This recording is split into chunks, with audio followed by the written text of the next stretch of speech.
ঘৃণা করি আমাদের সেই মুসলিম শক্তিশালী দেশগুলিকে। ইসরায়েলের যত প্রোডাক্ট আছে, যে ধরনের প্রোডাক্ট থাকুক না কেন, আমি আজকে থেকে অনেক আগের থেকে আমি বর্জন করছি।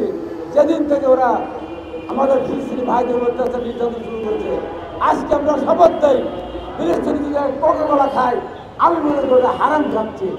নতুন শুরু হয়নি।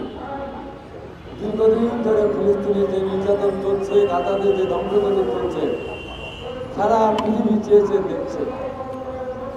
আমি ঘৃণা করি যারা এই ধ্বংসযজ্ঞ চালানোর জন্য সহায়তা করছে, খোদ মার্কিন যুক্তরাষ্ট্র থেকে শুরু করে আরও যে সমস্ত রাষ্ট্রগুলি সহায়তা করছে ইসরায়েলকে, তার চেয়েও সেই শক্তিশালী দেশগুলির রাষ্ট্রপ্রধান, সরকার প্রধানদেরকে তার চেয়েও বেশি ঘৃণা করি।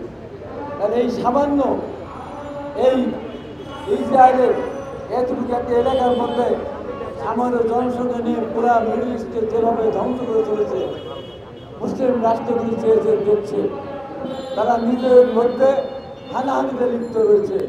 যে কোনো একটা রাষ্ট্র যদি প্রতিবাদ করে তাহলে পরে কিন্তু এই ধ্বংসযজ্ঞ বন্ধ হয়ে যাবে। তা কিন্তু হচ্ছে না, এটা ব্যর্থতা, আমাদের ব্যর্থতা। আমাদের সরকারের একটা বক্তব্য দেখলাম, সত্য কোনো যায় না ফেসবুকে, ওটা ফিলিস্তিন আর ইসরায়েল আভ্যন্তরীণ ব্যাপার না, এটা ফিলিস্তিন ইসরায়েল আভ্যন্তরীণ ব্যাপার না। এটা আমাদের বলতে হবে, স্পষ্ট করে বলতে হবে। এটা আমরা একটা মুসলিম দেশ হিসাবে আমাদের দেশের সরকারকে প্রতিবাদ করতে হবে। কে খুশি হলো আর কে খুশি হলো না, কে বেজার হলো আর কে বেজার হলো না, সেই মূর্ছা হিসাবে আমাদের কিন্তু সুযোগ নেই, প্রতিবাদ করতে হবে। আজকে এর আগে আমি দেখেছি সেই আহ্বান জানানোর ইচ্ছা হচ্ছে, যখন ইয়াসির আরাফাত বসেছিলেন তখন বাংলাদেশ থেকে হাজার হাজার যুবকেরা সেদিন গিয়েছিল ফিলিস্তিনের পক্ষে যুদ্ধ করতে। আমার এলাকারও কয়েকজন গিয়েছিল, অনেকেই মারা গিয়েছে, অনেকে ফিরে দিচ্ছে। আজকে তেমন একটা ডাক দেওয়ার সময় দিচ্ছে, কিন্তু আধুনিক বাংলাদেশ আর বোমার কাছে বাংলাদেশ থেকে যে লক্ষ লক্ষ যুবক যায় সেখান থেকে ফিরে আসা মুশকিল, এবং ইসরায়েলকে ধ্বংস করা সেখান থেকে অবশ্যই কঠিন ব্যাপার। তাই সেই ডাক না দিয়ে আমি পরিষ্কার করে বলতে চাই, গতকাল যে ঘটনা ঘটেছে বাংলাদেশের বিভিন্ন জায়গায় যে হামলা হয়েছে, এই হামলা অবশ্যই বন্ধ করতে হবে। আমরা শপথ নেই, আমি অন্তত আজকে এই প্রেস কনফারেন্স দাঁড়িয়ে বলছে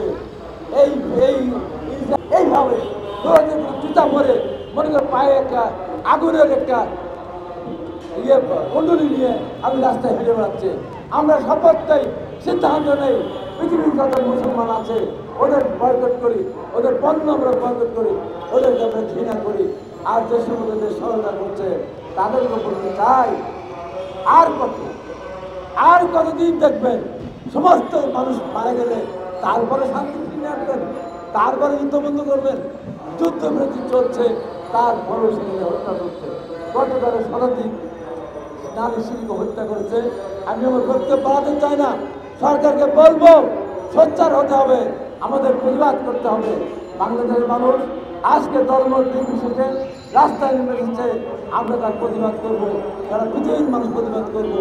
যদি আমরা প্রতিবাদ করি, আমি বলতে চাই এই প্রেসের সাথে দাঁড়িয়ে আমরাই দেখে যাব ওই ইসরায়েল রাষ্ট্র একদিন হয়তো বা ধ্বংস হয়ে যাবে, যেমন ওদের ভূমি ছিল না। এক সময় যেমন হিটলার তার ৬০ লক্ষ ইহুদিকে গ্যাস চেম্বারে হত্যা করেছিল, সেই দিনে আসবে এমন শাসক এই পৃথিবীতে আসবে, ওই ইসরায়েলের ওই নেতানিয়াহু সহ যারা এই যুদ্ধকালীন সময় বা ধ্বংসকালীন সময় ছিল, তাদের ধরে ধরে আন্তর্জাতিক আদালতে বিচার করে তাদের ফাঁসি দেওয়া হবে। For more updates, follow us on Facebook, subscribe our YouTube channel, get the latest update on www.daily-sun.com.